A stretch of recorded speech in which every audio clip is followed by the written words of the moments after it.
Lipton Tea and Lipton Soup present Inner Sanctum Mysteries.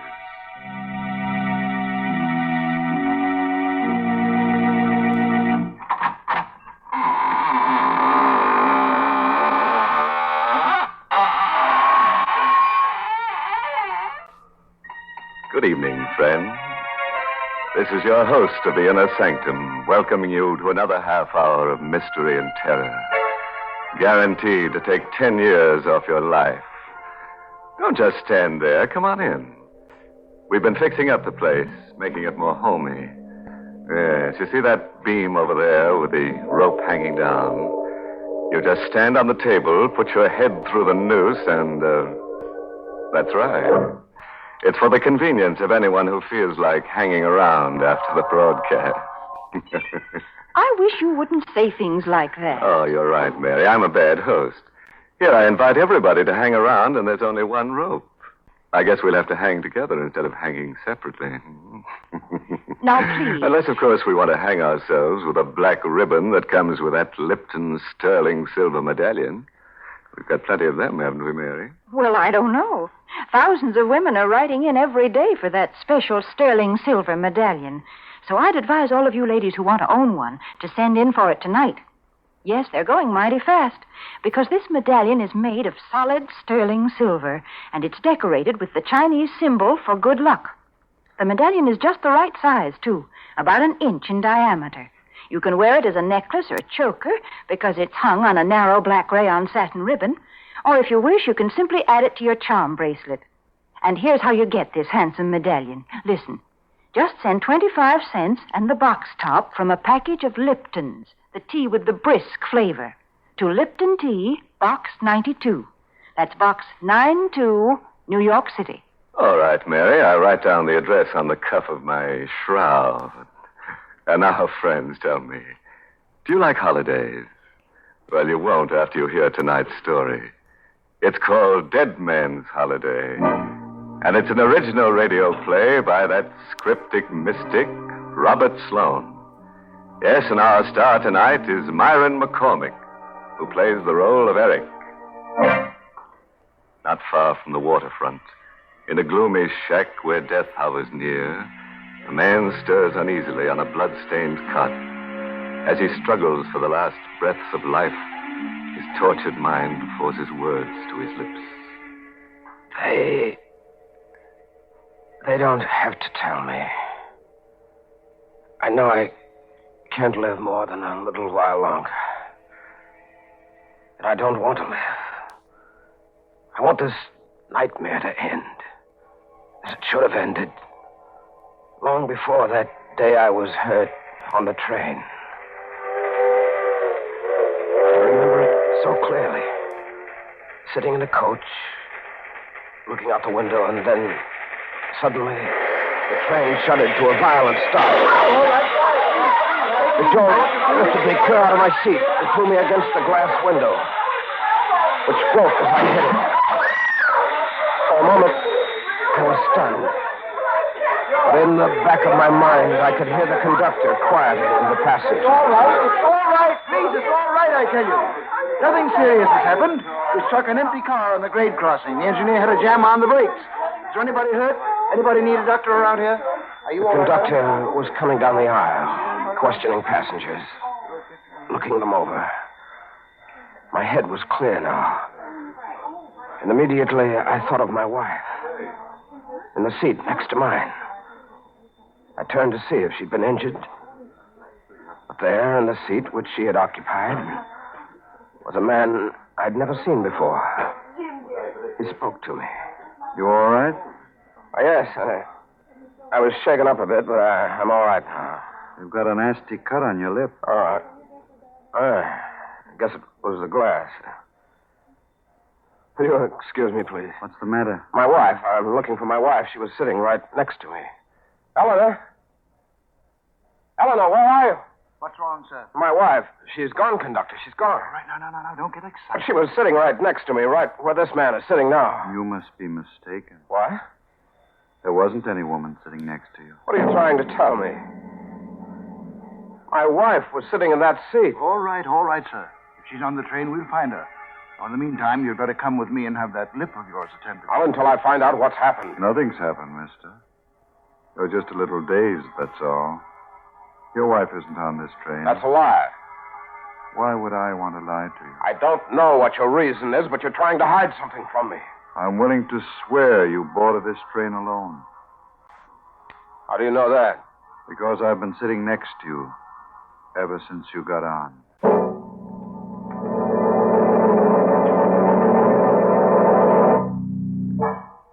I was taken to a hospital and given an anesthetic.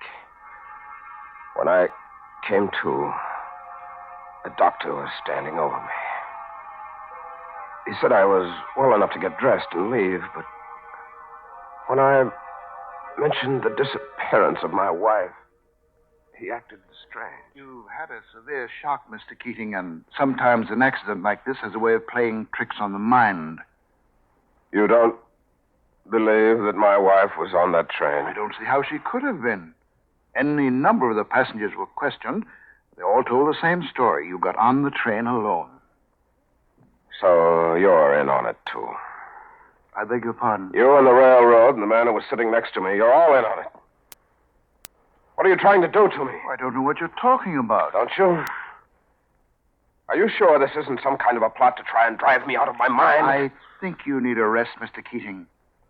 Just look at yourself in the mirror there. You see how drawn you are? I'm all right. Good heavens. Doctor. What's the matter? My face. What have you done to me? What's happened to my face? Why, nothing. I had to put a few stitches in your lip, It's not my lip. It's my whole face. Why, you've done something to it. It's different. Mr. Keating. It is, I tell you. You've changed my face.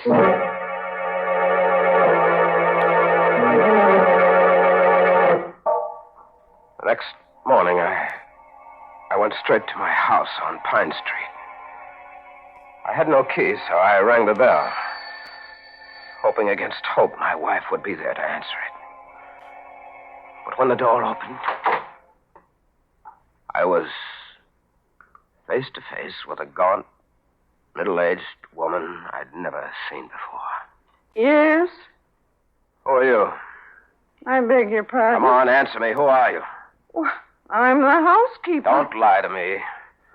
We don't have a housekeeper. What are you doing here? I don't see why I should answer your question. You'd better answer them. I'm Mr. Keating.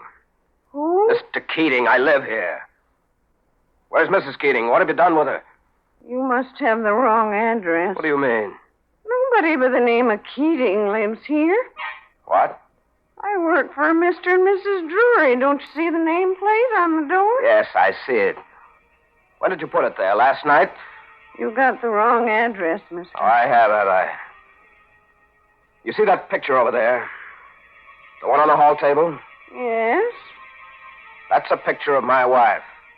I beg your pardon, sir, but that's a picture of Mrs. Drury. Drury. Drury. I didn't know anybody by the name of Drury. I couldn't imagine why he or anybody else would go to so much trouble to keep me from my wife. I walked down to the corner drugstore to phone the police. But just as I got there, a car drove up and stopped.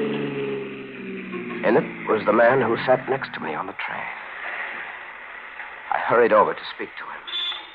You remember me? Why, yes, of course. Did you find your wife? No. Oh, I'm sorry to hear that. Can I be of any assistance to you? I work for the railroad, you know. Yes, I had a feeling you did.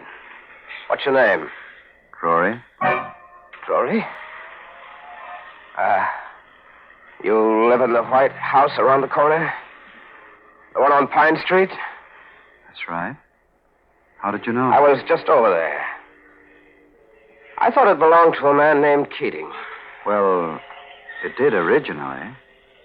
You knew him? Knew him? Yes. Why do you speak in the past tense? You sound as if the man were dead. Well, didn't you know? He is dead. You can't imagine what it was like to have him tell me that Eric Keating was dead.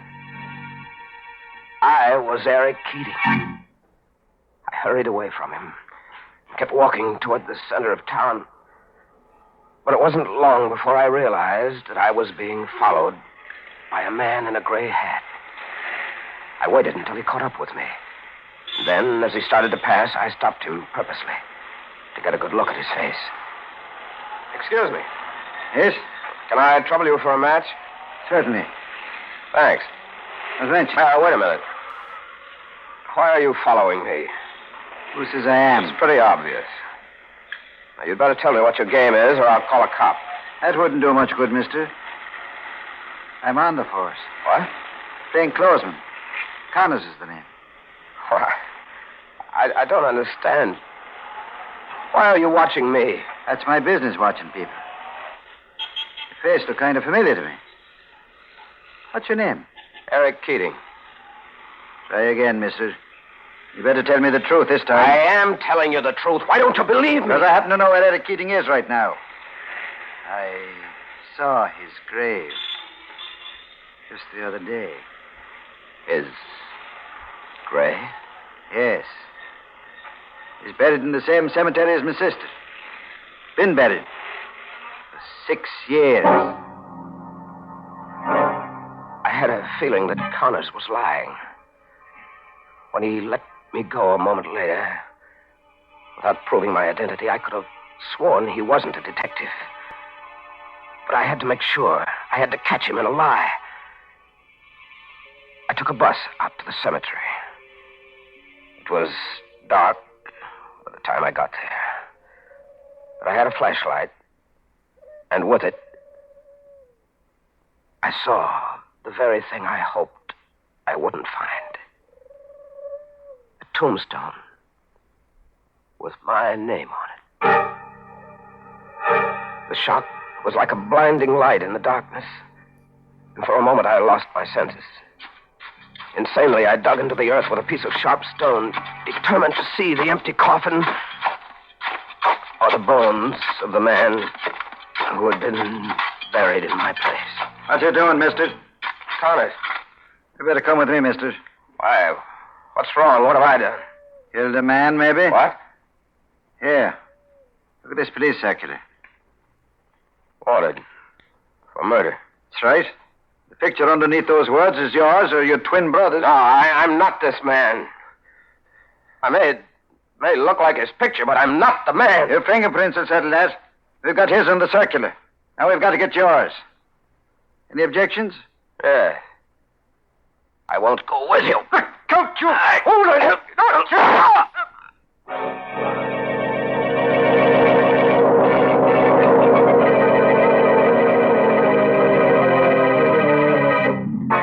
Now, there's a case of being wanted for murder, dead or alive. And this guy Keating seems to fit both conditions very well. I'd hate to see him get killed, though. It'd be like killing two birds with one stone. I'm really sorry for that poor man. He's so confused. I should say so, Mary. Imagine digging up a grave and finding yourself in it. Hmm? Well, that proves that a man can be two places at the same time. Nonsense. That's impossible. But you know, as far as killing two birds with one stone is concerned, that's easy. Any lady can do that just by sending in for the Lipton sterling silver medallion. What? Yes. You see, this sterling silver medallion is not only lovely, but it's a very useful piece of jewelry as well. It's just the thing to brighten up a simple silk dress or a dressy suit. And it can be worn as a necklace or a choker, or simply by removing the narrow black rayon satin ribbon on which it's hung, you can add it to your charm bracelet. And the medallion makes such a smart appearance. It's made of real sterling silver, and it's decorated with the Chinese characters that stand for good luck. So you might say the medallion is a Chinese good luck charm. And best of all, ladies, the Lipton people are making it easy for you to own one of these handsome medallions. All you have to do is send 25 cents and the box top from a package of Liptons, the tea with the brisk flavor, to Lipton Tea, Box 92. That's Box 92, New York City. Well, Mary, if the medallion really brings good luck, I hope our friend Eric Keating sends for one, because he's going to need it. When we left him, he was telling us how a detective named Connors was about to arrest him for murder. Eric resisted, and they struggled at the cemetery. Connors fired a shot. A bullet went through my left arm before I could reach Connors with the stone I had in my hand. I pounded it against his temple, and he dropped to the ground, unconscious. Then I ran as fast as I could, holding one arm with the other, losing blood all the time. Somehow, I got away. I was exhausted by the time I staggered into the doctor's. Well, I guess you'll be all right now, Mr. Keating. Thank you, Doctor. Tell me, how did you happen to get this wound? I was carrying a jar, and I fell. You'd better not lie to me, Mr. Keating.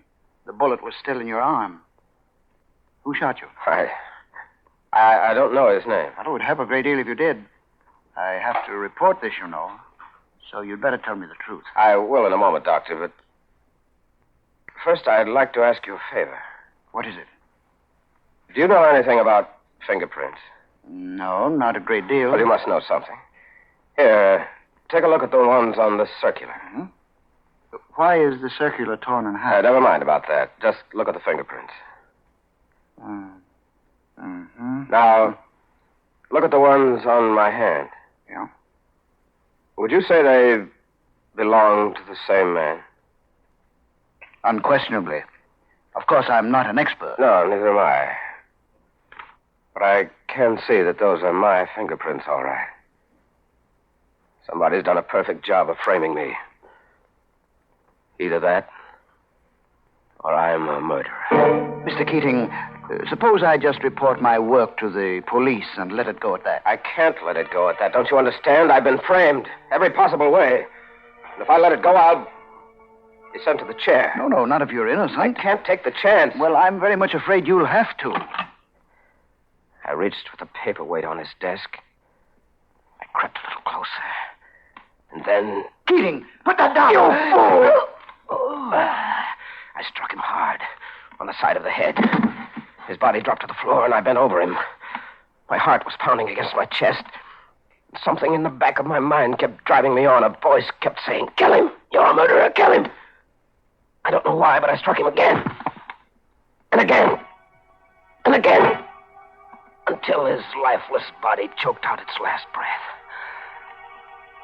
And then I knew I was a murderer. I hurried away in the darkness, took a bus to a neighboring town. I hired a room in a boarding house. I stayed there 3 days, hiding, not going out on the street. Then, on the 4th day, the landlady paid me a visit. You'll have to get out of here. I can't take a chance of having you around anymore, killing that doctor. Weren't you in enough trouble already? Shut up, I gotta think. Gotta get out of here. They'll be searching this place before you know it. Why? Because you were here before. I never should have let you come back. Come back? Now get your coat and beat it. Where'll I go? Take it easy. I never let anybody down yet. Here, this is the address of a shack I own over near the waterfront. You can hide out there for a while. Any food in that shack? Never mind about that. I'll get in touch with Ruth and tell her where you are. Ruth? Yes, go on now. Get out of here before it's too late.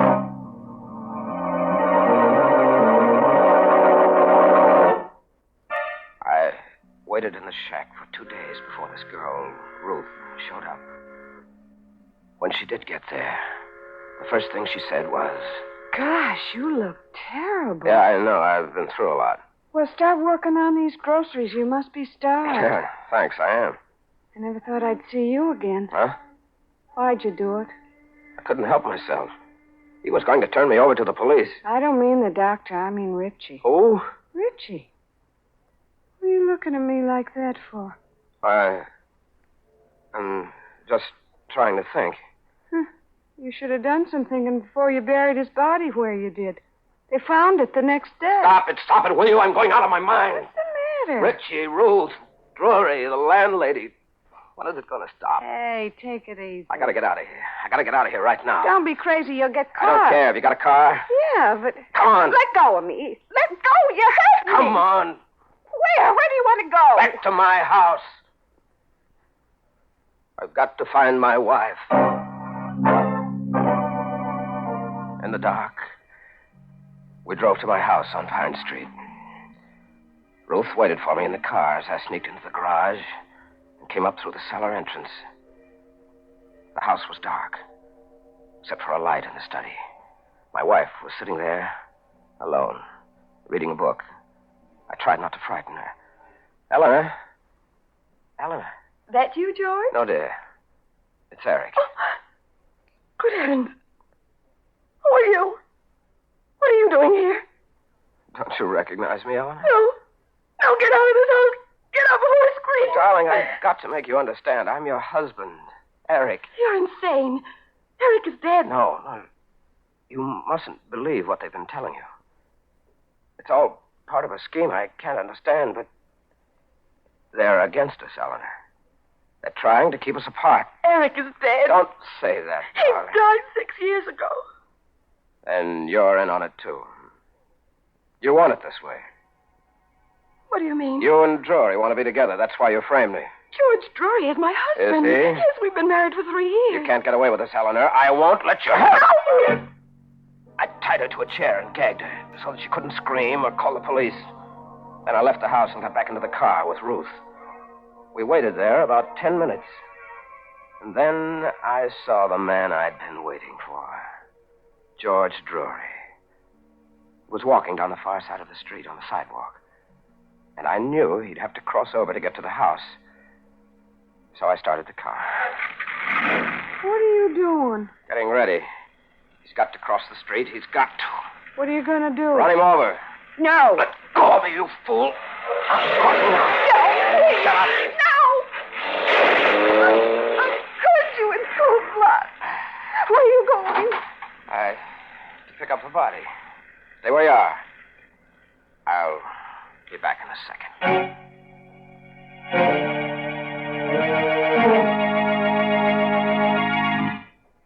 The three of us had a long ride that night. Ruth, George Drury's body, and myself. Automatically, I seemed to know where I was heading. Even though I had no destination in my mind. I made one turn after another, unconsciously almost, until at last I came to a dark stretch of road along a railroad track. I stopped the car and got out. What do you think you're doing? Don't ask any questions. I'm burying the body here. Are you crazy? Why? Don't this place look familiar to you? Yes, I think it does. Can't remember why. You lost your mind completely. Will you stop talking like that and tell me what's wrong with this place? Why can't I bury the body here? Because it's the same place you buried Richie. Richie. Who is Richie? Why am I wanted for his murder? You're wanted because you killed him in cold blood just the way you killed Drury. Only Richie was your partner. You pulled all your jobs together. It couldn't have been me, Ruth. Not me. I didn't know Richie. I'm Eric Keating. Is that your real name? You never told me the real one. All right, but what's that? Sounds like... Yeah, it's the police. Quick, we've got to get out of here.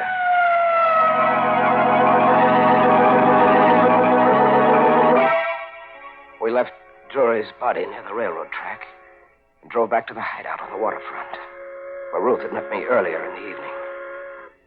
There, I began to sew the threads of a horrible story which had been my life for the past 6 years. The first time I saw you was about 5 years ago. And I looked as I look now. Yeah, more or less. You just had a plastic surgery job done. You told me it was because your face was burned, only I didn't believe you. Yes, that was true. My face was burned, badly. How? Yes, I'm beginning to remember. A railroad accident just about 6 years ago. The car I was in caught fire. I struck my head trying to climb out of a window. You mean you lost your memory from that blow? I must have. I must have wandered away from the scene of the wreck, not knowing who I was. And you began a new life with people like Richie, huh? Yes. I began to steal. But your wife and the railroad company give you up as dead. I can understand that. There were charred bodies in that wreck, charred beyond recognition. When I didn't show up, they must have listed me as one of them and buried another man's remains in my place. I wish it had been me. Oh, Eric, that's awful. All the while you were suffering from amnesia, your wife thought you were dead. I didn't believe her when she said she'd married this fellow Drury. Oh. Funny how I sat next to him on the train that day. The jolt sent my mind back 6 years. And I thought I was Eric Keating, coming home from a trip with my wife. Who's there? Come out with your hands up, Katie. The police. They got this place surrounded. You better do what he says, Eric. What for? Why prolong the agony any more than I have to? Eric, Don't get- call me Eric. Eric Keating is dead. Now let this other man die the way he should have died. Eric, don't be a fool. You can't get out that window. The cops got it covered. I know it, Ruth. I know it. It's all right. I wanted it just this way.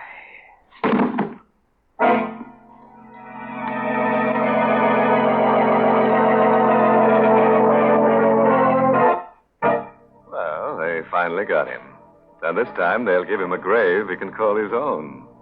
I just hope he stays put this time instead of wandering as a ghost. A guy like that might not remember where he was buried. I'm glad he's finally at rest now. Oh, don't be so sure, Mary. That guy needs a tag on him. Maybe you ought to send him one of those sterling silver medallions. Yes, and we'll get all his aliases engraved on it, too, so the other ghosts will know who he is. Don't be silly. There aren't any ghosts. And besides, that sterling silver medallion has just one purpose. It's simply a lovely piece of jewelry that the ladies will enjoy wearing.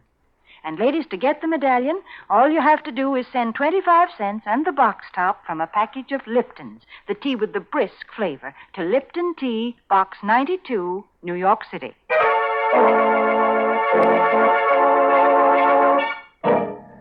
Well, it's time now to button up my shroud and start combing the catacombs.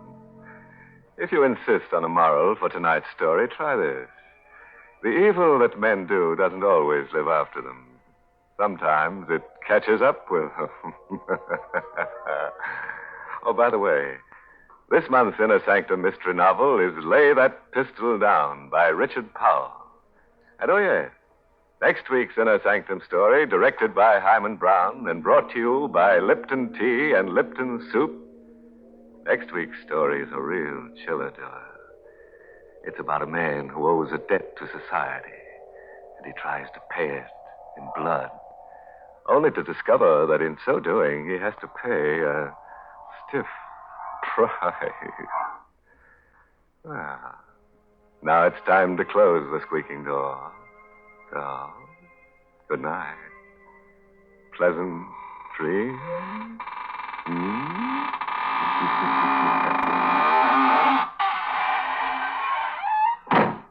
Folks, here's a modern food with an old-fashioned, homemade flavor. It's Lipton's Noodle Soup.